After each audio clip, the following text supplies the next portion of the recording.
Hi guys, this is my another video on Net Physical Science June 2019. Basically part C का question है, ये part C का question है and काफ़ी easy question है। Question quantum mechanics का है, क्वेश्चन क्वांटम मैकेनिक्स का है।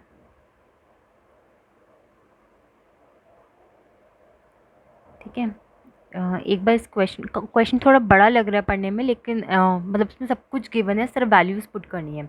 मैं क्वेश्चन रीड आउट करती हूँ। In the particle wave expansion the differential scattering cross section is given by, और एक इक्वेशन दे रखा है, where theta is the scattering angle for a certain neutron nucleus scattering it is found that two lowest phase shifts delta naught and delta one corresponding to S wave and P wave satisfy relation. ये एक relation दे रखा है जो वो satisfy करता है। Okay, assuming that the other phase shifts are negligibly small the differential cross section reaches its minimum for cos theta equal to. Okay, देखो अब इसके अंदर उन्होंने एक फॉर्मूला दे रखा है आपको। किसका दे रखा है? डिफरेंशियल स्कैटरिंग क्रॉस सेक्शन का। जनरली बुक्स में जो फॉर्मूला डिफरेंशियल क्रॉस स्कैटरिंग का दे रखा होता है वो डी सिग्मा अपॉन में डी थीटा की फॉर्म में दे रखा होता है वेरिएशन। ठीक है, अब लेकिन क्वेश्चन में क्योंकि गिवन है कॉस की टर्म्स में, तो हमें यही फॉर्मूला यूज़ करना होगा। तो कन्फ्यूजन नहीं होना चाहिए कि ये हम पढ़ते हैं लेकिन इसके अंदर ये नहीं दे रखा है, इसके अंदर ये वाला फॉर्मूला दे रखा है। ठीक है, अब इसके अंदर देखो उन्होंने बोल दिया है कि जो हमको कॉन्ट्रीब्यूशन लेना है वो किसका लेना है? एस वेव का और पी वेव का। ठीक है, तो एस वेव का कॉन्ट्रीब्यूशन लेने का मतलब हो जाएगा कि एल आप लोगे 0। ठीक है, एंड पी वेव का कंट्रीब्यूशन लेने का मतलब हो जाएगा कि आप एल लोगे इक्वल टू 1। तो इस तरह हमारे पास दो कंट्रीब्यूशन आएंगे, एल इक्वल्स टू 0 और एल इक्वल्स टू 1, और वो दोनों ये दोनों वैल्यूज़ हमें इसमें पुट करनी है। ठीक है, इसमें सिग्मा एल के ऊपर चल रहा है, तो एक बार एल की वैल्यू 0 पुट करेंगे और फिर एक बार एल की वैल्यू 1 पुट करेंगे, और सिग्मा का मतलब होता है क्या? एडिशन। तो हम उसके बाद दोनों को ऐड करेंगे। ठीक है, सब कुछ गिवन है। देखो क्वेश्चन में इक्वेशन गिवन है, ये इक्वेशन आपको पूरी गिवन है एज इट इज़, और उसके बाद आपको ये भी गिवन है कि एल 0 लेना है और एल 1 लेना है, और उसके बाद ये वाली इक्वेशन भी गिवन है, delta 1 equals to delta naught by delta 2। ठीक है, ये सब कुछ गिवन है। और उसके बाद उसने ये भी कहा है कि assuming the other phase shifts are negligibly small, मतलब कि जो बाकी फेज शिफ्ट है यानी कि L equals to 2, L equals to 3, ये सब हमें निगलेक्ट करना है। L equals to 2, L equals to 3, ये सब हमें निगलेक्ट करना है, ये वाला सारा पार्ट हमें निगलेक्ट करना है। ठीक है, ये वाला पार्ट निगलेक्ट करना है। और उसके बाद जब आप इसके अंदर ये सब वैल्यूज़ पुट करोगे तो हमको क्या निकालना है? देखो मिनिमम निकालना है। मिनिमम निकालने के लिए हम क्या करेंगे?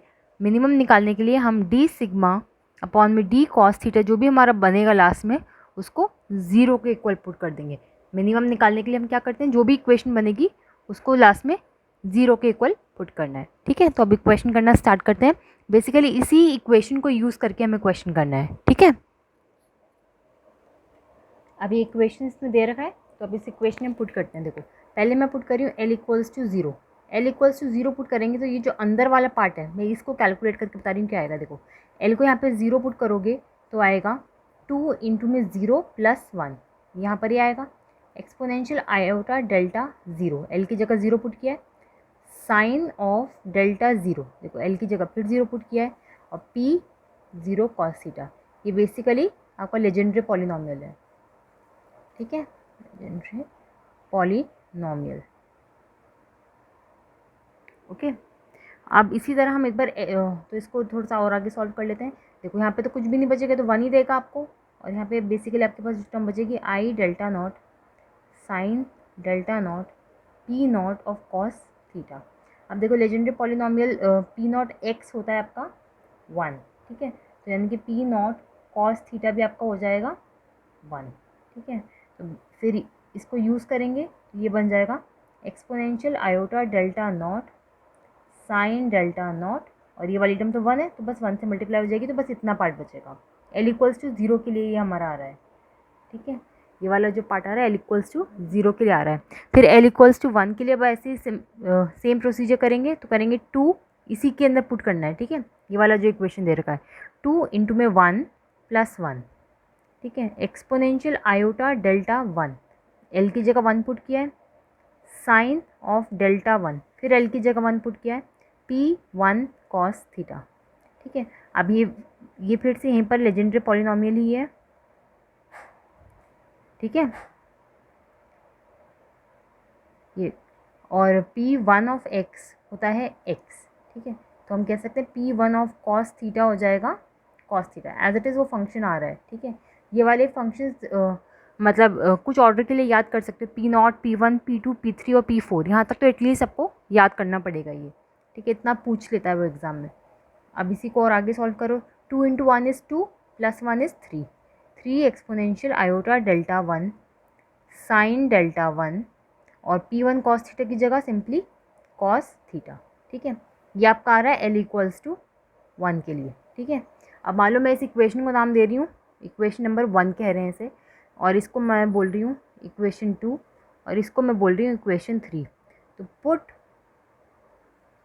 2 and 3 in 1, put 2 and 3 in 1, हम तो क्या मिलेगा आपको, d सिग्मा अपॉन में d of cos theta equals to, तो अभी हम इसमें पुट करेंगे।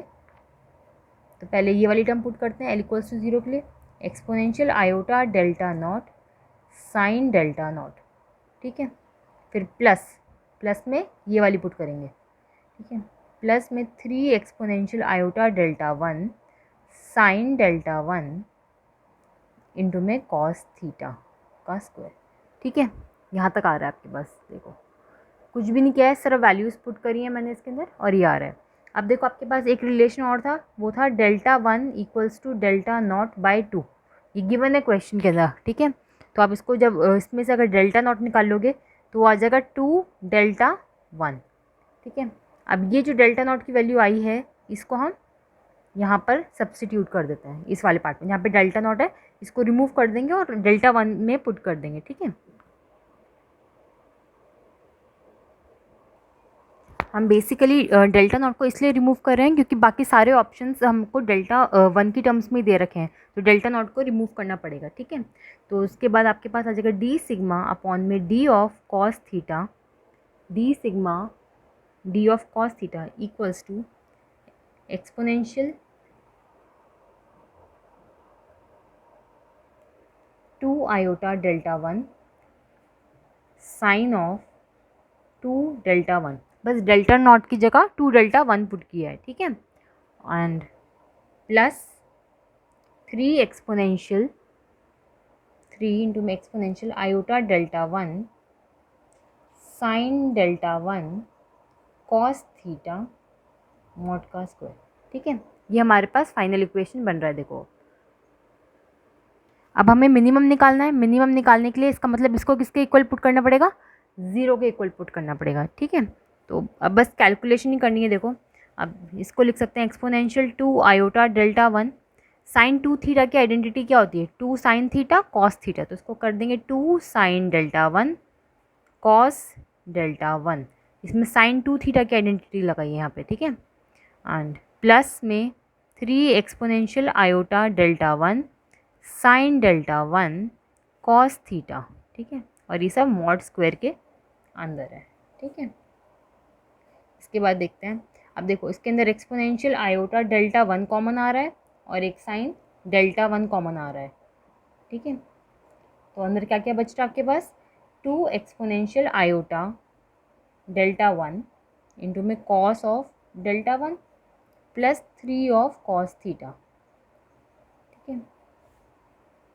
अब देखो हमें थीटा की कॉरस्पॉन्डिंग वैल्यू निकालनी है, हमें कॉस थीटा की वैल्यू निकालनी है ना, तो ये वाला पार्ट अगर हम यहाँ पर ले जाएंगे तो इस पार्ट से तो कोई कंट्रीब्यूशन आएगा ही नहीं, इसी पार्ट से कंट्रीब्यूशन आएगा, ठीक है। तो हम अब इस पार्ट से कंट्रीब्यूशन अगर लेते हैं तो हम इसे कैसे लिख सकते हैं, 2 ऑफ कॉस डेल्टा 1।